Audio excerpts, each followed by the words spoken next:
अस्सलामुअलैकुम viewers, welcome to my channel Hannah's magazine. Viewers, आज मैं आपके लिए एक बहुत ही ज़बरदस्त स्नैक की रेसिपी लेके आई हूँ, जिसको आप स्टोर भी कर सकते हैं और फिर जब चाहें फटाफट से फ्राई करें और एंजॉय करें। तो मैं बना रही हूँ वेज ब्रेड पॉकेट्स। आप सब तो जानते ही हैं कि मैं ज़्यादातर वेजिटेबल्स की रेसिपीज शेयर करती हूँ, क्योंकि ये बहुत ही हेल्दी होती हैं। चिकन का कम से कम यूज़ करती हूँ, इसलिए कि चिकन मुझे कुछ ख़ास पसंद नहीं है। जितना भी वेजिटेबल्स का इस्तेमाल किया जाए उतना ही ज़्यादा अच्छा होता है। और अगर आपके बच्चे भी वेजिटेबल्स खाने में नखरे करते हैं तो इस तरीके से आप डिफरेंट टाइप्स की रेसिपीज बना के उनको खिला सकते हैं। इस तरह से ये होता है कि उनकी बॉडी के अंदर वेजिटेबल्स की जो न्यूट्रिशंस और विटामिन्स वगैरह ज़रूरत होते हैं वो भी पूरे हो जाते हैं। तो वेज ब्रेड पॉकेट्स बनाने के लिए हमें सबसे पहले चाहिए होंगी वेजिटेबल्स। इसमें आप अपनी मनपसंद कोई भी वेजिटेबल्स ऐड कर सकते हैं और जो आपको पसंद ना हो स्किप भी कर सकते हैं। यहाँ पे मैंने गोभी, शिमला मिर्च, गाजर, सब्ज मिर्च और धनिया लिया है। इनको मैं सबसे पहले अच्छे से वॉश कर लूँगी और फिर इनकी कटिंग कर लूँगी। आप चाहें तो इन वेजिटेबल्स को ग्रेटर से भी ग्रेट कर सकते हैं, बस हमें इनको बारीक और छोटा छोटा सा ग्रेट कर लेना है। यहाँ पे देखिए, मैंने तमाम वेजिटेबल्स को अच्छे से वॉश करने के बाद इनकी बिल्कुल छोटे छोटे से टुकड़ों में कटिंग की है। देखिए सब्जियों के कलर कितने खूबसूरत लग रहे हैं माशाल्लाह। यकीन कीजिए, वेजिटेबल्स के इतने खूबसूरत प्यारे प्यारे से कलर्स देख के तो बहुत ही दिल खुश हो जाता है। तो वेज ब्रेड पॉकेट्स बनाने के लिए वेजिटेबल्स के अलावा सेकंड इंग्रेडिएंट जो हमें चाहिए होगा वो है ब्रेड। आप यहाँ पे वाइट ब्रेड, ब्राउन ब्रेड, जो भी आपके पास इजीली अवेलेबल है आप ले सकते हैं। मैंने वाइट ब्रेड ली है, मेरे पास ये मौजूद थी आज। तो यहाँ पे मैंने ब्रेड के 6 स्लाइसेस ले लिए हैं। आपको तो पता ही है, जब भी ब्रेड की कोई रेसिपी बनाई जाए तो सबसे पहले उसके एजेस यानी कि उसके किनारों को कट किया जाता है। तो बिल्कुल सिंपली हम इसके किनारों को कट कर लेंगे। यहाँ पे देखिए, सारी ब्रेड की साइड्स मैंने अलग कर ली हैं और इन साइड्स को भी हम वेस्ट नहीं करेंगे। इजीली क्विकली इनसे ब्रेड क्रम्स बन सकते हैं। उसके अलावा इनसे भी डिफरेंट टाइप्स की रेसिपीज बन सकती हैं। इन ब्रेड साइड्स के साथ ब्रेड स्टिक्स भी बनाई जा सकती हैं, जिनकी रेसिपी ऑलरेडी मैं चैनल पे शेयर कर चुकी हूँ। डिस्क्रिप्शन बॉक्स में लिंक भी डाल दूंगी, आप वहाँ से विजिट कर सकते हैं। ब्रेड रेडी करने के बाद अब हम एक बड़ा सा बर्तन ले लेंगे। मैंने इस बोल को भी अच्छे से धो लिया, क्योंकि जब भी कुछ दिन के बाद कोई बर्तन यूज़ किया जाए तो मैं उसको पहले 2 से 3 दफ़ा धो लेती हूँ। ये अच्छा होता है, आप भी धो लिया करें। सबसे पहले इस बोल में डाल देंगे एक बड़े साइज़ का उबला हुआ आलू, जिसे मैंने पहले ही बॉईल करके अच्छे से ठंडा कर लिया था। आप आलू की कोई भी रेसिपी बनाएं तो उसको कुछ देर पहले बॉईल करके अच्छे से ठंडा कर लिया करें, इससे रेसिपी बहुत ही अच्छी बनती है। तो अगर आपके पास बड़े साइज का आलू हो तो एक ही काफ़ी है, अगर छोटे छोटे आलू हैं तो 2 से 3 आप ले सकते हैं। बहुत ही अच्छे से इन आलूओं को मैश कर लेंगे। आप ये काम किसी भी फोक या मैशर की मदद से भी कर सकते हैं, लेकिन जितने अच्छे से ये हाथों से मैश होते हैं उतने किसी और चीज़ से नहीं हो सकते। तो अपने हाथों को अच्छे से धो के इनको मैश कर लीजिए। इतने अच्छे से मैश करना है कि इसमें किसी किस्म के लम्प्स या कोई गुठली भी बाकी ना रहे। आलूओं को मैश करने के बाद इसमें डाल लूंगी अपनी ये बारीक बारीक कटी हुई खूबसूरत वाइब्रेंट कलर वाली वेजिटेबल्स।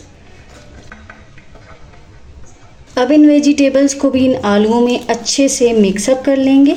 यहाँ पे देखिए, आलू और वेजिटेबल्स अच्छे से मिक्सअप हो चुके हैं। वेजिटेबल्स के साथ में प्याज डालना तो भूल ही गई थी।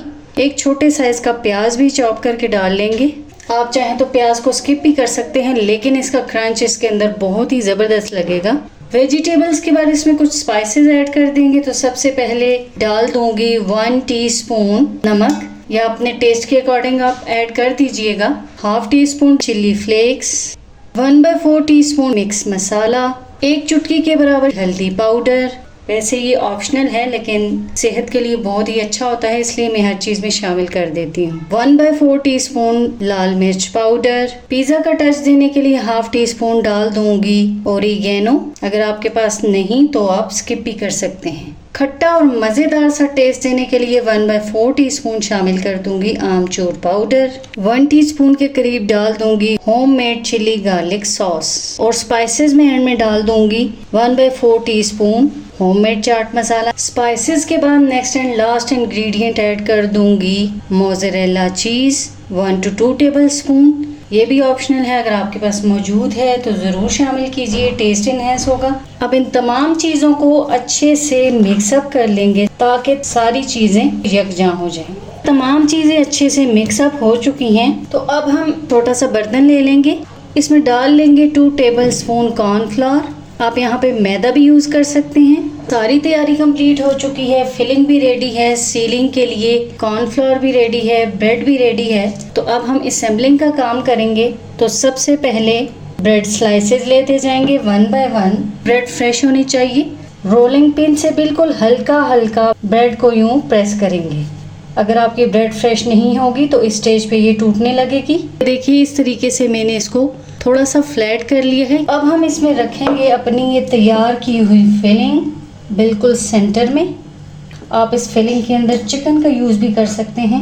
इतनी फिलिंग ही डालेंगे जो इसके अंदर इजीली एडजस्ट हो जाए। फिलिंग डालने के बाद इसकी चारों तरफ ये कॉर्नफ्लावर वाला घोल लगाते जाएंगे, बिल्कुल यूं। आप हाथ की मदद से भी ये काम कर सकते हैं। सारी तरफ ये घोल लगाने के बाद इन पॉकेट्स को यूं उठाएंगे और सारी तरफ से यूं सील करते जाएंगे। चाहे तो इसी फोक की मदद से यूं इसका थोड़ा सा डिज़ाइन भी बन जाएगा और ये अच्छे से सील भी हो जाएंगी। देखिए एक पॉकेट रेडी हो चुका है। इसी तरीके से बाकी पॉकेट्स भी रेडी कर लेंगे। यहाँ पे हमारी ये पॉकेट्स रेडी हो चुकी हैं। 6 पॉकेट्स हैं ये। अब बारी आती है इनको फ्राई करने की। फर्स्ट मेथड ये है कि इनको इसी तरीके से शैलो फ्राई कर लें और सेकंड मेथड ये है कि हम इनको ब्रेड क्रम्स से कोट करें। तो मैं बिल्कुल इसी तरीके से करूँगी।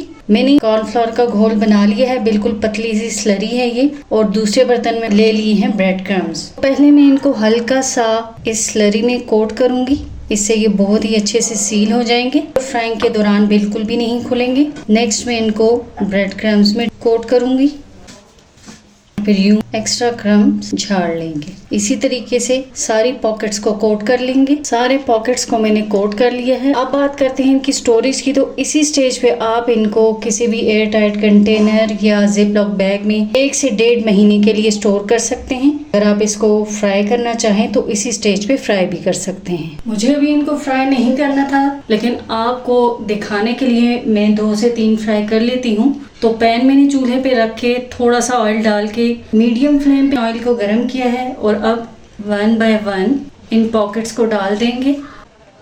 पहले हम इसको एक साइड से गोल्डन होने देंगे और फिर इसको फ्लिप करेंगे। एक साइड से गोल्डन हो चुके हैं तो अब हम इनको फ्लिप कर लेते हैं। 4 मिनट्स ईच साइड्स हमने इनको गोल्डन कर लिया है। अब हम इनको स्ट्रेन होने के लिए रख देंगे। तो लीजिए व्यूअर्स, यहाँ पे मैंने अपने इन ब्रेड वेज पॉकेट्स को डिश आउट भी कर लिया है। देखिए तो ये कितने ज़बरदस्त और ख़ूबसूरत लग रहे हैं। आप इनकी फाइनल लुक ज़रा करीब से चेक कीजिए। वाह, पूरे किचन में इनकी ज़बरदस्त सी खुशबू फैल चुकी है। बहुत ही खूबसूरत लग रहे हैं ये। मैं ज़रा आपको इनके क्रंच की आवाज़ भी सुना देती हूँ। देखिए ये कितने ज़बरदस्त और क्रंची हैं। बाहर से क्रंची, अंदर से सॉफ्ट, बहुत ही ज़बरदस्त और मज़े की चीज़ है ये। व्यूअर्स, आप इनको जैसे चाहें, जब चाहें, जिस भी चीज़ के साथ चाहें सर्व कर सकते हैं। मैं इसको सर्व कर रही हूँ होममेड चिल्ली गार्लिक सॉस के साथ। आप इसको ज़रूर बनाइए और मार्केट के सॉसेस से परहेज़ कीजिए। तो बस जब भी आपको टी टाइम में छोटी मोटी भूख हो या कोई भी स्पाइसी चीज़ खाने की क्रेविंग हो रही हो तो आप मेरी इस रेसिपी को ज़रूर से ट्राई कीजिएगा। कमेंट्स में भी शेयर कीजिएगा कि आपको मेरी आज की ये ज़बरदस्त सी रेसिपी कैसी लगी। आप इसको 1 महीने से ज़्यादा टाइम के लिए स्टोर भी करके रख सकते हैं और फिर जब भी आपके गेस्ट आए, आपके पास टाइम ना हो, फटाफट से निकालिए, फ्राई कीजिए और एंजॉय कीजिए। तो व्यूअर्स, मेरी इसी तरह की हेल्दी, होममेड, स्पाइसी और मज़ेदार सी रेसिपीज देखने के लिए मेरे चैनल को लाइक एंड सब्सक्राइब कर दिया करें और बेल आइकन को ज़रूर प्रेस किया करें ताकि मेरी तमाम नई आने वाली वीडियोस के नोटिफिकेशंस इजीली आप तक पहुंच पाएँ। व्यूअर्स, मेरी इसी ज़बरदस्त होममेड और मज़े की रेसिपी के साथ ही मुझे दीजिए इजाज़त। नेक्स्ट हाजिर होंगे फिर किसी मज़ेदार स्पाइसी रेसिपी के साथ। तब तक के लिए अल्लाह हाफिज़ एंड बाय बाय।